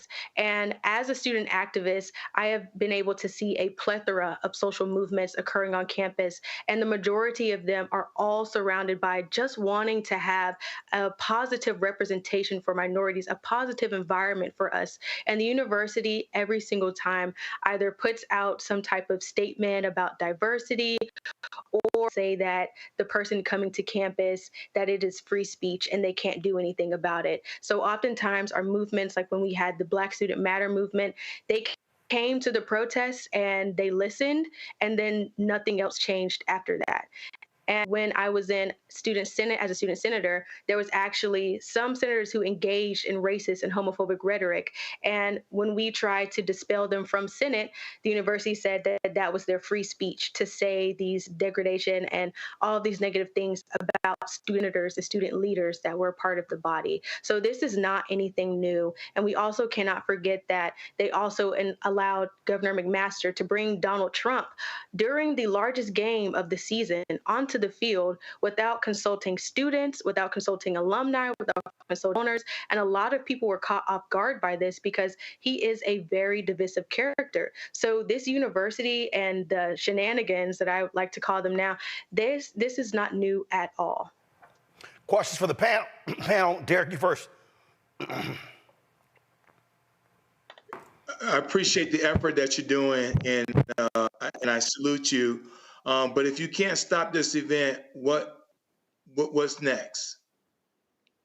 So currently, students are organizing a unity event that will likely be held on the same day as the Uncensored America event. And we're trying to incorporate voter registration, voter education, invite all of the minority organizations on campus, and also invite like different speakers and different representatives, because the Black Caucus of South Carolina has said that they would like to join us. So being able to create a space that celebrates diversity instead of giving all of our attention to an event that is trying to degrade it and really demolish what this university is built on, that is what we're trying to currently do, because the university is really sticking to that they can't cancel this event.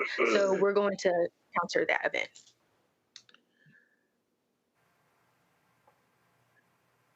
This is Joy. I'm gonna jump in here. I mean, I would love for just to put the ad back up, because I really want people to look at it. And if you are a moderate out there, maybe you're a moderate watching this show, maybe, making a case to them, this is who's representing you. Kamala, spelled C-U-M. The ads that were out there chastising this young lady, the nasty things, I only caught a glimpse, but it was clear. These are sexually threatening ads, sexually threatening comments. And so freedom of speech aside, the question, is this the party you want to support? Is this the party that you want your daughters to have to endure, your sons to have to endure, as an example, a reflection of who they are? This is trash. This isn't becoming, and it's certainly not about family values. Certainly not. So, Courtney? I am so sorry this happened to you. I am so sorry that this happened to you. Courtney, your response? I want everyone else to... Hold on one second. Courtney, your response. Yes. So luckily for me, I've been doing this for a while, so I've been able to get thick skin, especially being a Black woman in South Carolina. It is not easy just existing. So when I am faced with these type of adversities from online trolls, I really take it with a grain of salt, because if you don't have any haters, then you're not doing anything right. And the fact that they are taking it upon themselves, taking time out of their day to try to degrade me and try to make it seem like I'm less than what I am, that is in itself a win for me, because they are threatened by what I have to say and by the movement that we are creating, because we will continue to push this movement, regardless of whether the university wants to continue saying that it is a free speech issue or whatever other excuse they're going to come up with. We will continue to counter this, and we will have action and hold the university accountable. Julian? Courtney, first of all, I'm very proud of you. I really appreciate the work you're doing and your resilience. Secondly, I want, the history of Black women in this country is that we have frequently been sexualized. We were, all kind of words, we're not even going to repeat them, but we have been sexualized. What's so objectionable here is a woman who is likely to be the president of the United States has been dealt with in sexual terms. But we have to remember, and I'm not disrespecting your state, but this is the state of South Carolina that flew the Confederate flag until a young sister climbed up and took the darn thing down. I mean, this is a state that the state of Strom Thurmond, and we can go on and on and on. Help us. What gives you strength? This is, the odds that you face are daunting. Your president has been tone deaf, quite frankly. I mean, the people could have the whatever they're doing, but it should not be on campus. It should not happen on campus. If you want to go be, for want of a better word, jackasses somewhere in South Carolina, I'm sure they have many halls, public places where they could do this. To do it on campus is a slap in the face. Courtney, Courtney, please answer. Yes, and one of the things that the university prides itself on is the Carolinian Creed. That is something that we are given our freshman year that we are to recite. And one of the main principles of that is discouraging bigotry and respecting the dignity of others. And this event is directly in contradiction to that. But of course, the university is saying that this creed is not enforceable. So therefore, they are putting out a statement to make it seem like they are supportive of diversity, to make it seem like they are going to be an environment that is healthy for minority students. But obviously it is not, because they are allowing for events like this to occur and allowing for our alumni, our students, for our Carolina community, for them to be attacked by this organization online. And I'm sure some people have also experienced experience of racism in person, because just last year, during the height of the Black Student Matter movement, students came out and said that they were being called slurs on the way to games, that they were being called slurs in their dorms, that they had interactions with students in the library, having students walk out of elevators, seeing that it was a Black person coming in. This is not something new with the university, and seeing that they are directly contradicting with the creed that they wrote, that they published, and that they are very prideful to have, it shows where this university stands on this issue, and it shows the facade and how we are finally poking holes in what they have continued to perpetrate for years and years and years now. And of course, university released their statement. They said, thank you for taking the time to share your thoughts with the Office of the President. The University of South Carolina allows recognized student groups to invite speakers of their choosing to campus. This is a long-standing tradition and is meant to foster student-led inquiry and debate. Please know that these appearances in no way represent an endorsement by the university of any individual speaker's message. We honor constitutionally protected speech. We have resources available to help students learn more about civil discussion and debate in a manner that allows everyone to exercise their First Amendment rights. Please feel free to visit the Free Speech on Campus page on our website to learn more. We thank you again for sharing this feedback to the Office of the President, University of South Carolina. Well, Courtney, good luck. When is it supposed to take place? It's supposed to take place on September 18th. And as we get everything together for the Unity event, it will likely be held, if not the same date, very, very soon. And I will definitely be posting about that as well. Cool. And I would love to have anyone who is currently watching, if you would like to help fund the event, would like to come speak at the event and just show support for students, that we would love to have you there. All right. Keep us updated. We appreciate it. Thanks a lot. Thank you. All right, folks, we come back. Of course, Black and Missing. We'll talk about that. Plus, the cop that shot that Black Air Force Airman in Florida, now been charged. We'll tell you about that as well. You're watching Roland Martin Unfiltered on the Black Star Network. Hatred on the streets, a horrific scene, a white nationalist rally that descended into deadly violence. White people are losing their damn minds. As an angry pro-Trump mob storms the U.S. Capitol, we've seen shooting. We're about to see the rise of what I call white minority resistance.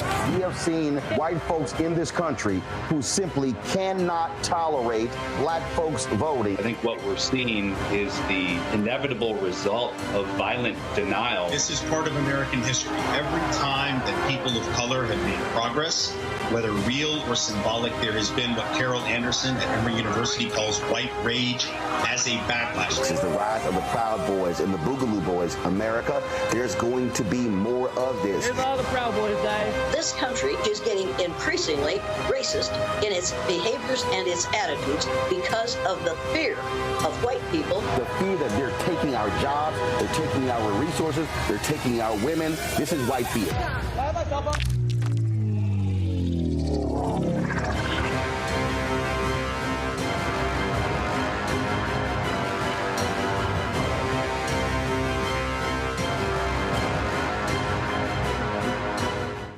Hello, I'm Paula J. Parker.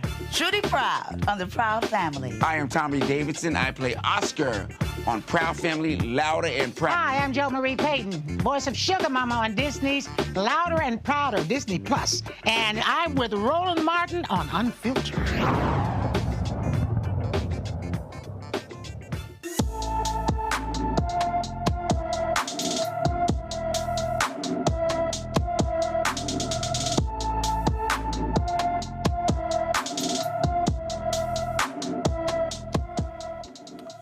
Harrison has been missing from his Manteno, Illinois home since July 23rd.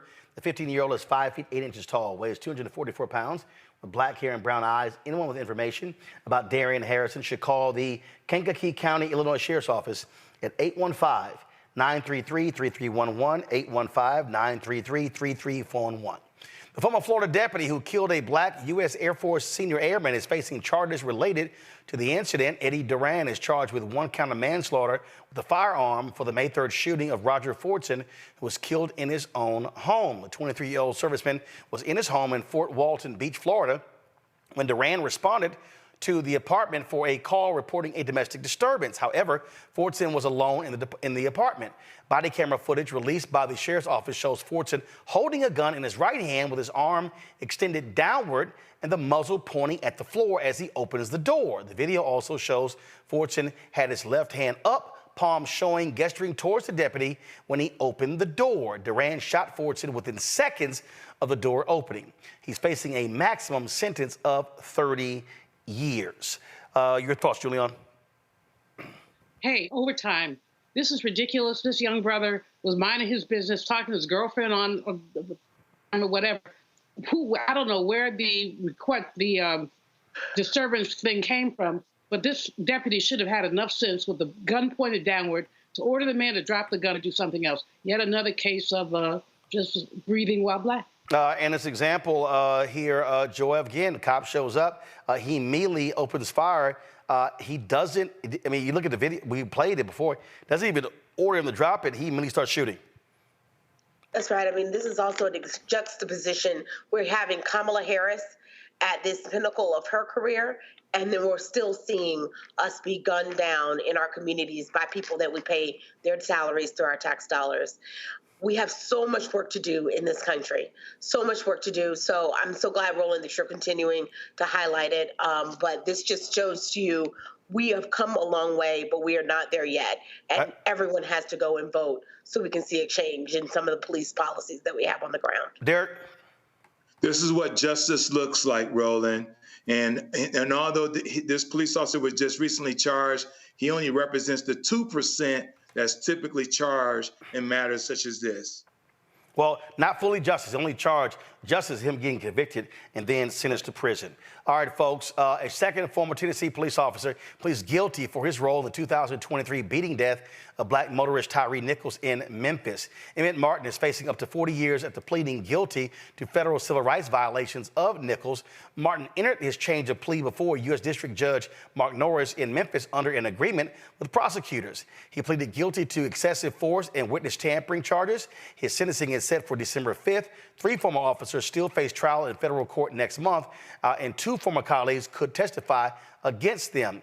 Nichols died in a hospital on January 10, 2023, 3 days after he was kicked, punched, and hit with a police baton after a traffic stop. The officers said they pulled Nichols over because he was driving recklessly, but Police Chief Cyrilene Davis said no evidence was found to support that allegation. Police video showed the officers beating Nichols as he yelled for his mother about a block away from their home. The video also shows the officers milling about and talking with each other as Nichols struggled with his injuries. This right here, Derek, is a cop who realizes, you know what, we're guilty. Let me just plead to save my butt. Yeah, again, Roland, this is just another travesty. And it has nothing to do with that these police officers are black. This simply is another illustration when law enforcement abuse their oath and go too far with their abusive tactics when it comes down to killing an innocent citizen. Joy? Yeah, let me just say justice really would be none of these things happening to begin with, because this does not happen to white people. This happens to black people, in particular black men, and black women too, frankly. So justice would be not just getting them off the streets once they've done these types of crimes, but these people are losing their lives. They're dead. Justice would be us getting in front of this and creating an incentive where these officers will police themselves. Julian? You know, looking at the video, it spins chills down your spine to look at that man being beaten like that, recklessly beating. Another piece of this is the fact that all the officers being charged, 5 of them or 6, were all African American. So this is in some way the blackness does not trump police culture. And that's the thing, that's what has to be changed, is police culture. The notion that you have the nerve to think that you can beat somebody like that and it's okay. Joy is right. It's not only about voting. It's really about changing police culture, because so many of our people are dying because these people are out of control. Folks, let's go to this next story here. A federal judge says Breonna Taylor would be alive today if her boyfriend, Kenneth Walker, never fired shots at the officers executing a no-knock warrant in the middle of the night. Judge Charles Simpson III dismissed major felony charges against two former Louisville police officers, Joshua James and Kyle Meany, who were accused of falsifying a warrant that led police to Taylor's door before they fatally shot her during the March 2020 botched raid. Simpson's ruling declared that the actions of Taylor's boyfriend were the legal cause of her death, not a bad warrant. The charge would have been a violation of Taylor's civil rights to be free from an unreasonable search. It was the charge against both former officers that claimed their action in obtaining a no-knock search warrant led to her death. The charge was dismissed without prejudice against both James and Meany. Meany is still facing a charge of making a false statement to federal investigators, while James is still charged with falsifying records in a federal investigation, conspiracy to falsify records, and witness tampering. Both men's attorneys had also filed to have other charges dropped, but Judge Simpson denied those. The reason this is nuts to me, Julian, is if you don't falsify the warrant, there is no shooting. So this idea that it was the boyfriend's fault, and also, I'm sorry, aren't we living in these, free to carry states, open carry states? You're in your home. Someone's busting in. Your immediate thought is, I'm being attacked, so you fire. This is crazy. It is crazy. What we know is going on here is that very rarely are police charged. When they are charged, judges who are part of their same criminal conspiracy try to basically exonerate these officers. So that saying that the boyfriend was responsible is unadulterated bullshit. Let me just say that, unadulterated bullshit. And hopefully there's an appeal process available. Hopefully this doesn't go away. I know Tamika Mallory and many others have rallied around Breonna Taylor, and as we all should. This is yet another example of police misconduct at best, murder at worst. Joy. Sorry, this is exactly what we've been saying. This is a cultural issue. The notion that the NRA isn't coming out and defending this man fervently is further examples that they're not a serious organization and they're racist too. The fact of the matter is we do not believe Black people have the same rights. We talked about the decision earlier today. We do not believe Black people have the same rights, any rights that a white person is bound to honor. That is still not the law of the land, but that is the culture of the land, and we have to disrupt that. Derek. Where do our civil rights and Second Amendment rights begin where there is end? This is clear where they're creating a narrative, Roland, where the victims are the cause. They went to the wrong apartment, Roland. They went to the wrong apartment. Wrong apartment and falsify the warrant. If you don't do those two things, no need for him to shoot. She's alive. That's right. That's right. And so it's just incredulous that the boyfriend, they're saying, is the cause of Breonna Taylor's death. I mean, she's a registered nurse. She was in the right place at the right time in her own home, sleeping, 1 a.m. And they did a no-knock warrant, went to the wrong place. And now you're going to try to hold the boyfriend account to her death? It's just appalling. Check this out, y'all. So remember those 6 cops in Mississippi who pled guilty to torturing 2 Black men? Again, they pled guilty. Well, check this out, y'all. Brett McAlpin, go to my iPad.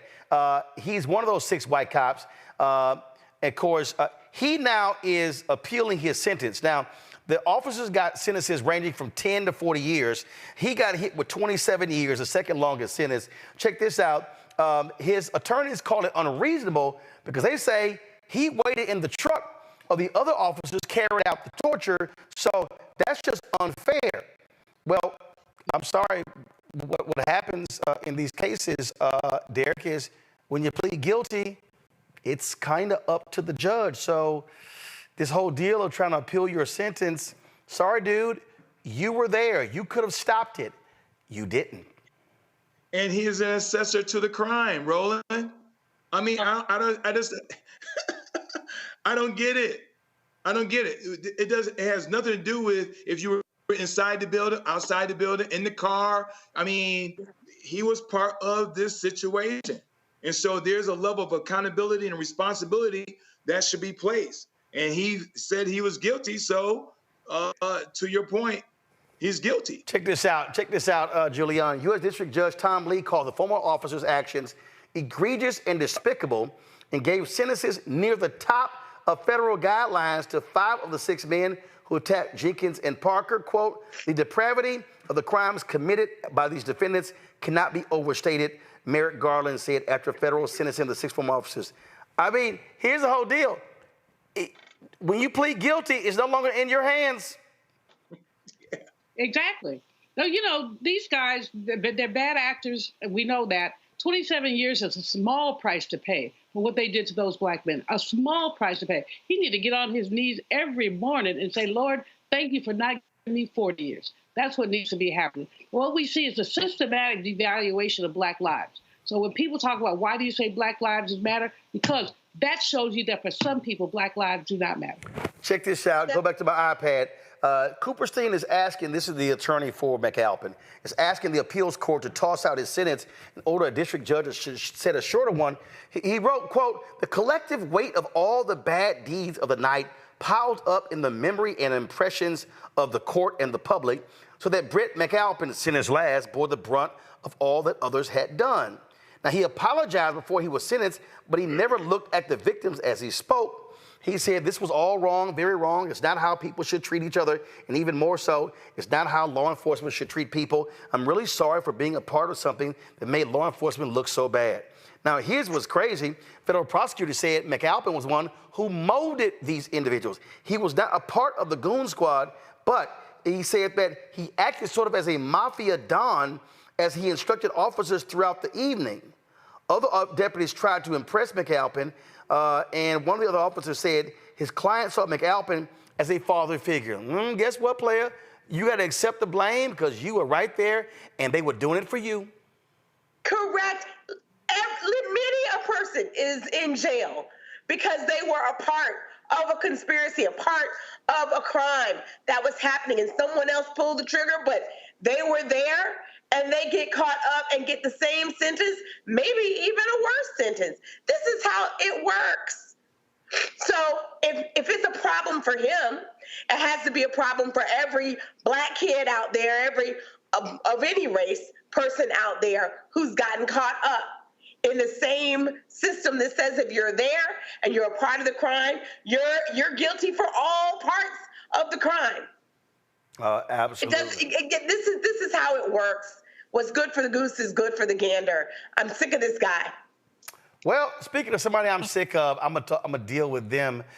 We come up for this quick break, and that is Auburn basketball coach Bruce Pearl. Let me just say, when I get back, I got a couple of words for him. Back in a moment. On the Black Table with me, Greg Carr. We featured the brand new work of Professor Angie Porter, which, simply put, is a revolutionary reframing of the African experience in this country. It's the one legal article everyone, and I mean everyone, should read. Professor Porter and Dr. Valencia Watkins, our legal roundtable team, join us to explore the paper that I guarantee is going to prompt a major aha moment in our culture. You crystallize it by saying, who are we to other people? Who are African people to others? Governance is our thing. Who are we to each other? The structures we create for ourselves, how we order the universe as African people.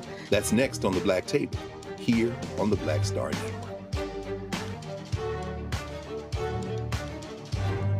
Bruce Smith, creator and executive producer of The Proud Family, Louder and Prouder. And you're watching Roland Martin Unfiltered.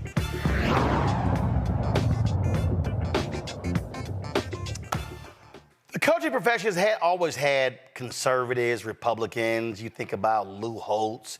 You think about Bobby Bowden. Of course, Tommy Tuberville, who's now the United States Senate from Alabama. But then you got these MAGA supporting folks. And what's always interesting is that these individuals have made millions of dollars off the backs of black players. Who is the latest? Auburn basketball coach Bruce Pearl. This is the tweet that Bruce Pearl posted today. Y'all got the tweet? Pull it up. Okay, don't have the tweet. All right, let me find it myself. Okay, so, okay, give me 1 second. I saw this tweet, and of course, I had to comment on this here. And so, now, he's tweeted a lot of stuff in support of Israel. I get it, understand that. But then he decided to make this here. So he was responding to racist Arkansas Senator Tom Cotton. This is what Pearl tweeted. Thank you for pointing this out, Senator Cotton. Except my guess is that, like many of her socialist, woke, progressive beliefs, she's now changing them or hiding them to get elected. We won't get fooled again. This is somebody who coaches a nearly all-black team in Auburn, Alabama. This is somebody who makes millions of dollars off the work of black ball players. So if I'm an Auburn player, or if I'm a black parent and my son has Auburn on their list, ain't no way in hell he gonna play for that coach. Ain't no way in hell he going there. He's calling Vice President Kamala Harris a socialist. Ooh, woke progressive beliefs. Without black ball players, you lose. Now, let's also remember, Bruce Pearl is a notorious cheat. He was a cheater at Tennessee. He got slapped by the NAACP for cheating, a show cause. He also has cheated at Auburn. So we know exactly who Bruce Pearl is. But see, this is one of those things where black parents should say, son, there are other SEC schools you can go to. You don't have to go to Auburn. And there's no way in hell I would allow my son, my nephew, to play ball under an idiot like that. If he wants to call the Vice President of the United States that, then, what else is he saying in private? I wonder what he has to say to Charles Barkley, an Auburn graduate, who has castigated and called out Donald Trump. See, the only way you affect these things is when black ball players have the guts to publicly say, I'm not coming. If they have some top basketball players who've already committed to Auburn, decommit. I guarantee you there are other top programs that will gladly take your talents. But Bruce Pearl, nah, shut his ass down, because this crap that he just posted is shameful and despicable. And you know what happens? If his behind starts losing, they will cut him and send him on his way. Derek? You know, Roland, I was just thinking that those 12 or however many basketball players that are black on that team of the 12 walk into the AD, the athletic director's office, and say, we're not playing for Coach Pearl. And just give them the reason. Just say, just hold up the tweet, Roland. See, because we have to take a stance now. And it's one thing to say the quiet parts out loud, but it's something else that someone like him in his position can say to Senator Cotton, thank you for giving me the opportunity and the reason to show my true colors. Joy? Let me tell you, and it's not just these black players. I don't want to put it all on them. It's any star player. First of all, Joy, ain't no other players on the team but black players. Right, but it's not just them. You just said star players. Ain't no other star basketball players on the team except black dudes. Fair enough, but it's got to be the whole athletic program too, saying that anyone who's playing with this person, he's a leader at that school. He's not just over the basketball team. He is a leader at that school, setting the tone, and other coaches that are alongside him. We need them to stand up against him as well.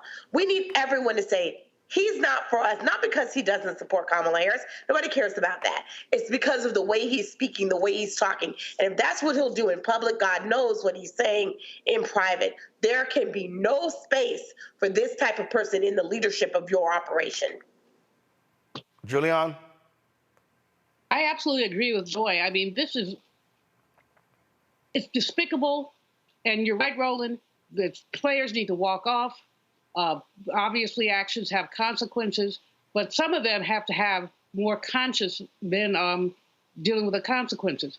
In many of our elite universities, we see this time and time again, smiling in public, racist zings in private. We're just lucky that the tweet got out or the email got out, but that shouldn't be the end of it. That truly shouldn't be the end of it. Derek is right. Go to the AD, make some noise, and basically the AD and or the university president to say to the university president, this is what you got here. We don't need to win games so badly that we will condone a race. We don't need to win that badly. And somebody else can coach, because actually these brothers on this team, they've got the talent.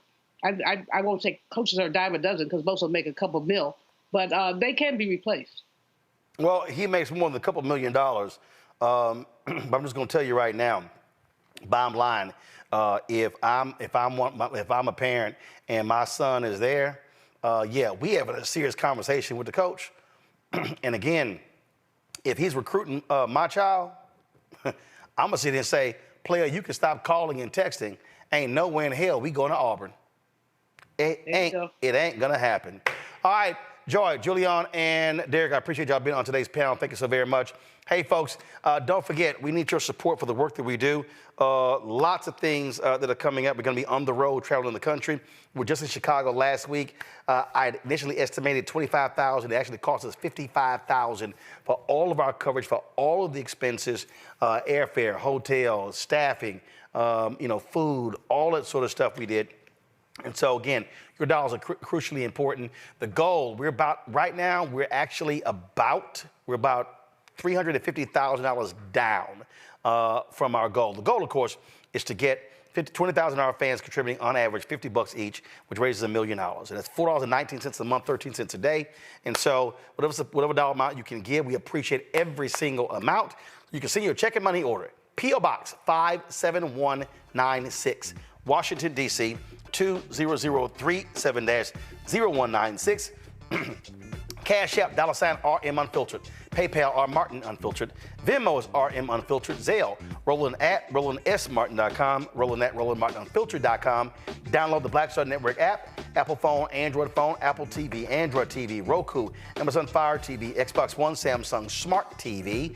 Also, be sure to get a copy of my book, White Fear, The Browning of America, Making White Folks Lose Their Minds. Available bookstores nationwide. Download the audio version on Audible.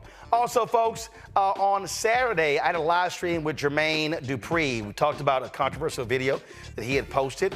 We had that conversation on Instagram. I'm going to have that for you tomorrow. We'll play it for you on the show, and we'll talk about it right here on Roland Martin Unfiltered. Folks, I'll see you then. Y'all be well. And don't forget, again, you can get this T-shirt from Georgia Stand Up. Think, act, strategize, organize, mobilize, stand up. And the T-shirt that I had about supporting black women, hold on.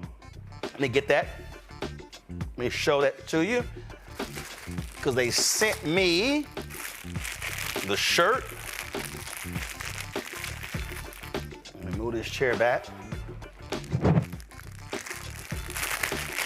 Some of y'all asked me about this here. And so remember, I wore this on the show. Give me 1 second. I want to make sure that we have the website. 1 second. 1 second. All of y'all on YouTube, hit the like button as well, please. More than 5,000 y'all been watching today. We should easily have 5,000 likes on these. So this is the shirt I wore. And of course, the shirt says, elect black women, elect hashtag black women, fund black women, believe black women, invest in black women, follow black women, defend black women, hire black women, promote black women, respect black women, stand up and vote for black women. And of course, that's what the front of the shirt says. The back of the shirt said, Vote 2024. You can actually go to their website, georgiastandup.org, georgiastandup.org, to actually get you this shirt. So they have this shirt as a, go to my iPad, they have this shirt as a t-shirt. They also have it, I think, as a hoodie. I got a hoodie at home of this t-shirt. And then they also have, of course, this is used for them to raise money. They're a grassroots organization there in Georgia. They also have these here, Stand Up and Vote shirt. You say it's right here, we do make the difference. And then, of course, on the back, it says vote. So they have this as a t-shirt, and they have this as a hoodie as well. And so I have both of those. And so Deborah Scott does a great job with them. I was, of course, when I wore the shirt, she was like, hey, we got to get some more made. And I'm like, yes, you do. And so, again, that's Georgia Stand Up. Deborah Scott, she's a leader of them. So, again, if you want to get that T-shirt or even get this T-shirt, go to georgiastandup.org, georgiastandup.org, to support their work. The money raised from these T-shirts goes to fund the grassroots campaign. Georgia's the state that we're going to need. And so the work that they do is critically important. We did a lot of work with them in 2020, 2022. We did work with them. We also did work with, of course, Helen Butler with the Coalition for the People's Agenda as well, and the Black Women's Roundtable. And so please support the work that they do. All right, y'all, I will see y'all tomorrow. Holla! Black Star Network is here. Oh, no punch! I'm real revolutionary right now. Thank you for being the voice of Black America. All momentum we have now, we have to keep this going. The video looks phenomenal. See, there's a difference between Black Star Network and Black-owned media and something like CNN. You can't be Black-owned media and be scared. It's time to be smart. Bring your eyeballs home. You dig?